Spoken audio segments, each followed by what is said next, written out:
સાથે જ આગળ વધીએ અને 1950 કરોડની ગડબડીના મામલામાં ઇન્ડસઇન્ડ બેંકને આજે મોટી રાહત મળી છે. સહયોગી ચેનલ CNBC TV 18ને મળેલી એક્સક્લુઝિવ જાણકારી પ્રમાણે મુંબઈના ઇકોનોમિક ઓફેન્સ વિંગે ફક્ત એક અકાઉન્ટિંગ એરર છે એવું કહ્યું છે. અને વધુ વિગત માટે સહયોગી યતિનજી આપણી સાથે જોડાઈ ગયા છે. જી યતિનજી, ઇન્ડસઇન્ડ બેંકને શું રાહત મળી છે, શું કહેવું છે મુંબઈ પોલીસ?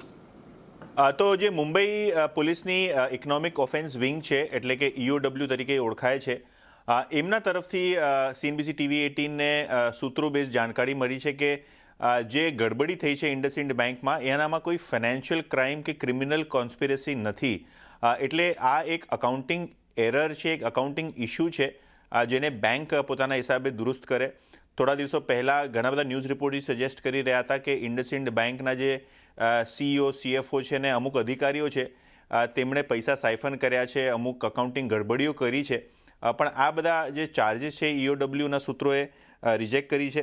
ઇનફેક્ટ જે કન્ક્લુઝન થયું છે ઇન્વેસ્ટિગેશનનું એમાં આવેલું છે કે જે એન્ટ્રી છે એ અકાઉન્ટિંગ એરર છે અને કોઈ ફંડ ડાયવર્ઝન કે ક્રિમિનલ ઇન્ટેન્ટ દેખાતું નથી.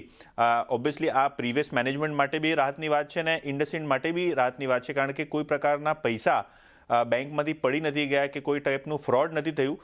પણ હા, એક અકાઉન્ટિંગ ઇસ્યુ છે જેને દુરુસ્ત કરવાની કોશિશ બેંક બી કરી રહી છે અને RBIના ઓડિટમાં બી એ જ સામે આવ્યું હતું.